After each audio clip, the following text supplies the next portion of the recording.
Olá, queridos alunos. Meu nome é Bruno Galvão, eu sou professor de ciências, vou falar sobre biomas brasileiros e esse assunto é voltado para você, aluno do 7º ano do ensino fundamental e faz parte de um grande tema chamado Vida e Evolução.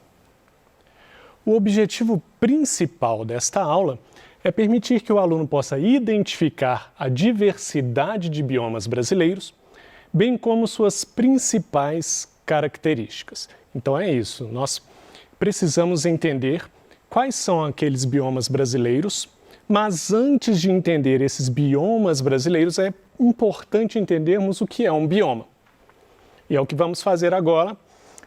Eu vou falar um pouco com você sobre alguns conceitos básicos na ecologia que vão nos permitir compreender o conceito de bioma. Um conceito importante em ecologia é o conceito de fatores bióticos e fatores abióticos. Quando nós falamos de fatores bióticos e abióticos, nós estamos falando de fatores que causam mudanças no ambiente. Quando esse fator é um fator biótico, estamos falando de fatores vivos, ou seja, de seres vivos. Quando falamos de fatores abióticos, estamos falando de elementos não vivos. O que seriam elementos não vivos?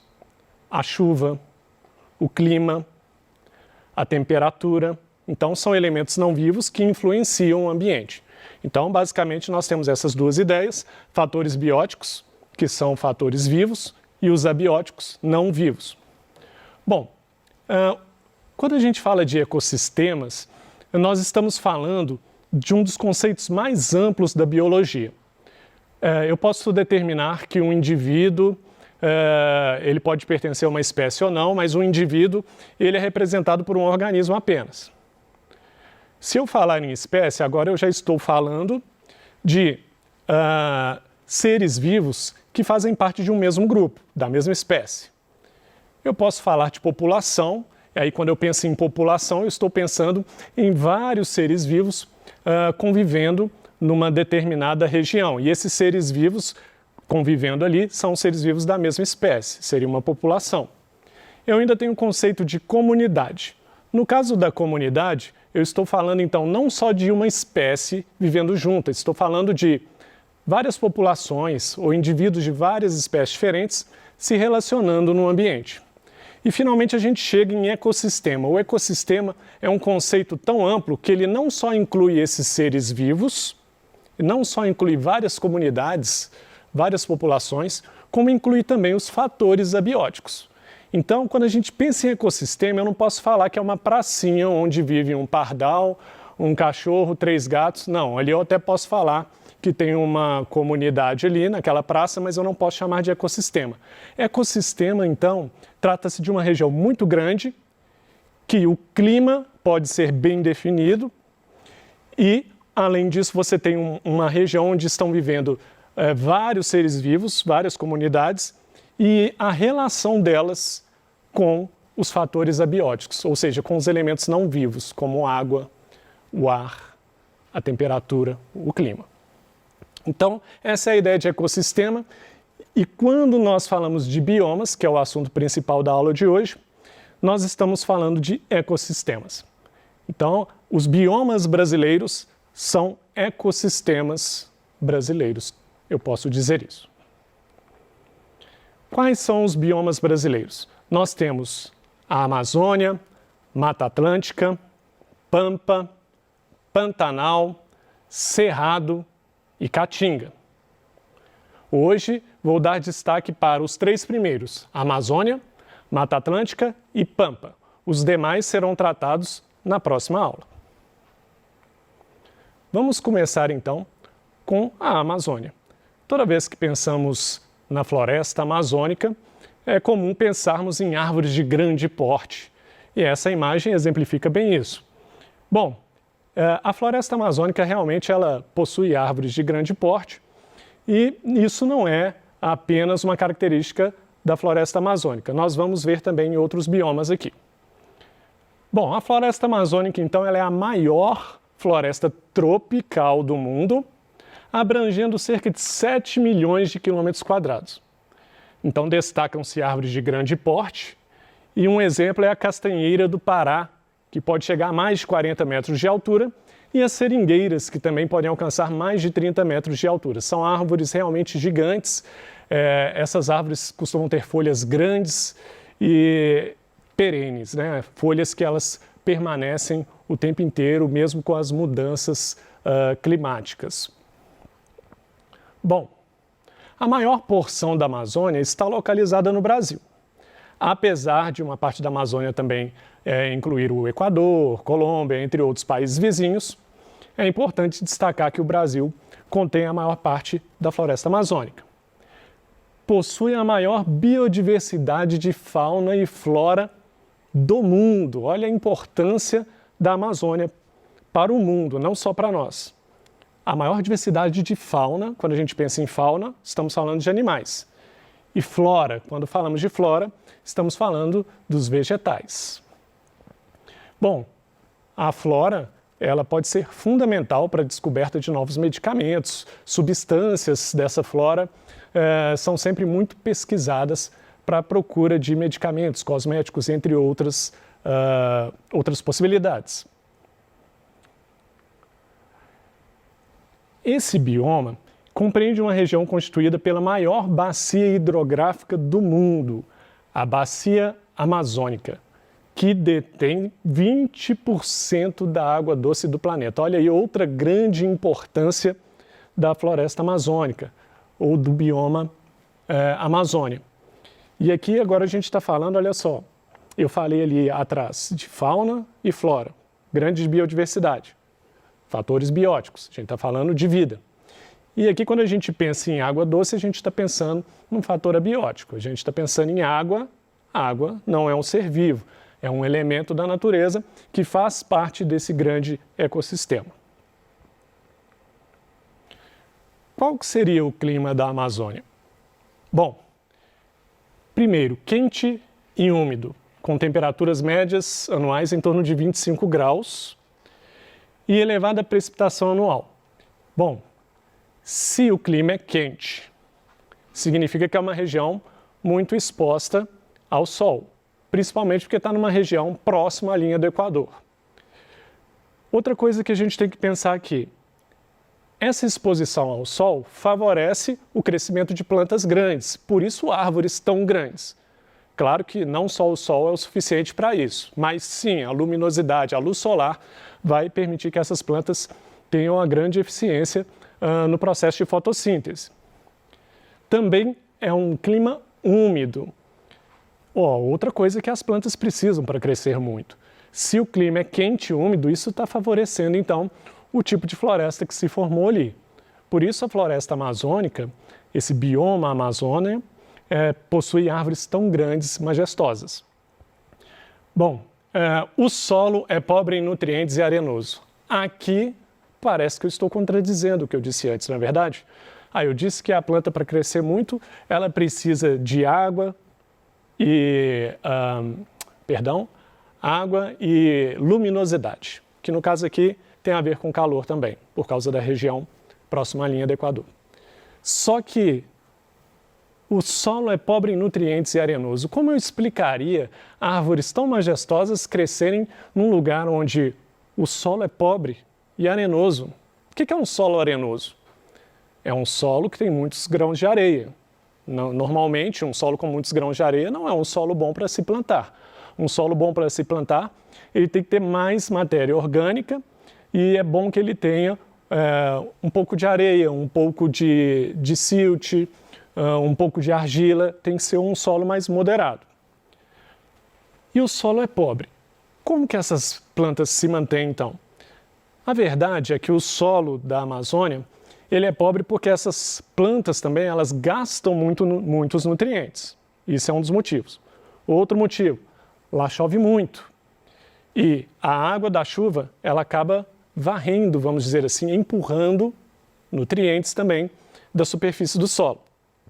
Essas plantas da floresta amazônica são mantidas principalmente pela serrapilheira, que é aquelas folhas das árvores que caem, aqueles restos de árvores, elas já ficam ali na superfície do solo e alimentam rapidamente o solo e, consequentemente, alimentam as plantas. Essa serrapilheira, mais os animais que morrem ali no solo da floresta amazônica, é que mantém essas exuberantes árvores que crescem nessa região. Vamos para a Mata Atlântica. Bom, aqui temos uma figura representativa. A Mata Atlântica, ela já ocupou cerca de 1,3 milhão de quilômetros quadrados. No entanto, restam aproximadamente 52 mil. Olha o tanto de área que a Mata Atlântica perdeu. Mais de 1 milhão de quilômetros quadrados foram perdidos. Sem dúvida, a Mata Atlântica é o bioma mais devastado pelo ser humano, pelo menos aqui no Brasil. Bom, tem árvores de grande porte também, assim como na floresta amazônica. Só que aqui tem uma diferença. Além das árvores de grande porte, com folhas largas e perenes também, a parte mais densa da Mata Atlântica, a parte onde tem uma quantidade maior de plantas juntas, é uma parte onde que é representada por plantas mais arbustivas, ou seja, arbustos são árvores mais baixas, né? Pequenas árvores. Então essa é uma diferença aí em termos de vegetação em relação à floresta amazônica. A Mata Atlântica, ela ocupa originalmente a região costeira do Brasil. Então a gente pensa assim, aquela região do Brasil que é cheia de praias, né?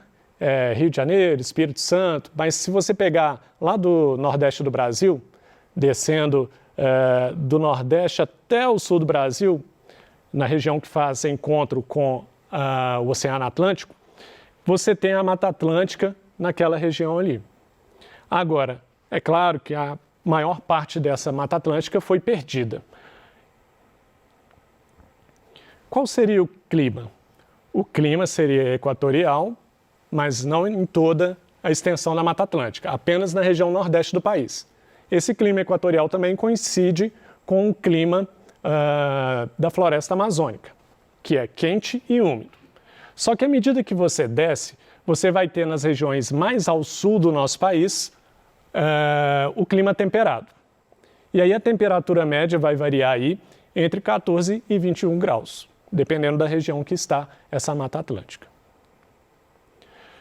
Também possui altos índices pluviométricos, ou seja, chove muito, assim como é o caso do bioma Amazônia, e elevada umidade do ar, com escassez de períodos de estiagem. Períodos de estiagem, então, quer dizer que você tem poucos períodos em que não há chuva. Essa é a ideia geral. A Mata Atlântica compreende a região onde se localizam 7 bacias hidrográficas que abastecem cerca de 110 milhões de brasileiros, ou seja, metade da população brasileira é abastecida por bacias hidrográficas que são provenientes da região de Mata Atlântica. Os solos geralmente eles são rasos, o que não é muito diferente do solo do bioma Amazônia, e são mais ácidos. É só pensar na questão de acidez, né? A gente tem o limão, quando a gente pensa em acidez, a gente pensa no limão, ele tem um perfil ácido. Então é um solo mais ácido. A pouca profundidade desse solo, o fato dele ser raso e os altos níveis de chuva proporcionam processos erosivos e deslizamentos nas partes mais altas. Então você tem um solo muito raso, você não tem um solo muito profundo, ele é raso e recebe muita chuva. O fato dele ser raso faz com que esse solo seja muito mais frágil, muito mais suscetível aos processos erosivos causados pela chuva, por exemplo. E finalmente, vamos falar aqui do Pampa, que é o último bioma que falaremos hoje. Aqui uma figura representativa do Pampa, você logo já olha para o Pampa e já vê um monte de gramínea. E você já percebe que aqui é uma região onde predomina a criação de gados. Então, o termo Pampa, ele vem de uma língua indígena que significa plano. São regiões mais planas. Quase você não vê montanhas ou depressões, você tem uma região mais plana. Pode ser chamados também de campos sulinos, porque se localiza no sul do nosso país. e ocupa cerca de 2% do território brasileiro apenas. Então, ocupa uma pequena parte do território brasileiro. Predominância de gramíneas e pequenos bosques arbustivos, mas principalmente, vou deixar claro, que as gramíneas, sem dúvida, seria a vegetação que caracteriza melhor esse bioma, o Pampa. Abrange o território do estado do Rio Grande do Sul e países vizinhos como Uruguai e Venezuela, e o Pampa apresenta grande biodiversidade. Então, apesar de ser uma região formada por gramíneas e ter alguns pequenos bosques com arbustos, o Pampa ainda assim possui grande biodiversidade. Todavia, lembrando aqui que a região de Pampa é uma região muito aproveitada para a pecuária. Qual que seria o clima dessa região de Pampa? Bom, aqui vale lembrar o seguinte, quando falamos aqui do bioma Amazônia, eu disse que estava próximo à linha do Equador. E aí, quando a gente está próximo à linha do Equador, próximo ao centro da Terra, vamos pensar assim, né? Aquela linha que divide na horizontal o planeta Terra, é uma linha imaginária. A gente pensa que todos os países e todas as regiões que estão ali próximos do centro daquele globo, então você tem o globo terrestre e você tem o centro da Terra dividido assim na horizontal. Esse centro da Terra, esse meio, essa linha horizontal imaginária, ela também identifica uma região que recebe uma grande quantidade de luz solar e, portanto, são regiões quentes. E isso aconteceu com o bioma Amazônia. Isso aconteceu com parte do bioma Mata Atlântica, que também está na região aí, tropical do globo, que está aí próxima, acima dos trópicos, entre o trópico e o Equador. Agora, o Pampa ele tem uma característica diferente, ele tem um clima temperado, porque a região do Pampa está localizada lá no sul do Brasil, não está mais próximo da linha do Equador, está muito mais próximo do trópico, e com isso, o Pampa ele já tem a característica do clima temperado. E o clima temperado ele predomina entre os polos e os trópicos. Por isso, o clima aqui no Pampa, que é da região sul do Brasil, é um clima temperado, do tipo subtropical frio, apresentando temperaturas médias de 19 graus e altos índices pluviométricos. Vamos pensar mais uma coisinha aqui. Eu disse que na Amazônia e em parte da Mata Atlântica cresciam-se árvores exuberantes, porque recebia muita luz do sol. Aqui a gente já está falando de uma região com temperaturas baixas e que recebe menos luz solar, o que não favorece o crescimento de grandes plantas. Possui duas bacias hidrográficas, a Bacia Hidrográfica Costeira do Sul e a Bacia Hidrográfica do Rio da Prata, as quais apresentam elevado potencial hidrelétrico. Então, essas bacias são importantes na produção de energia elétrica. Os solos são geralmente pouco férteis e propícios à erosão. Esse bioma apresenta, então, uma particularidade, as 4 estações bem definidas, que também está relacionado com a sua posição no planeta Terra. A região temperada do planeta, de clima temperado, que está entre os polos e os trópicos, normalmente tem estações do ano bem definidas. Quais foram os pontos principais aqui dessa aula? Nós tratamos da Amazônia, que é representada por árvores majestosas, Mata Atlântica, que tem tanto árvores majestosas como também regiões de árvores arbustivas, e temos o Pampa, que é representado por gramíneas.